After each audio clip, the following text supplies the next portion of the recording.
How to fix Telegram issue. This channel cannot be displayed.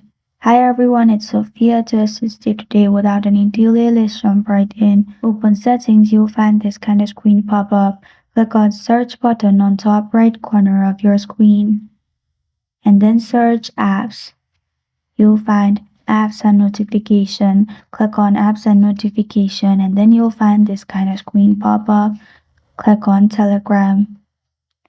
After you click on Telegram, simply force stop the app. After that, go to storage and cache and clear storage. After you do that, simply restart your device. After restarting your device, open Telegram, log into your account, and your problem will be fixed. This is how to fix Telegram issue. This channel does not be displayed.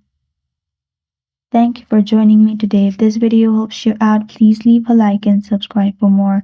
Got a question or want to suggest a topic? Comment below. I'm Sophia signing off until next time.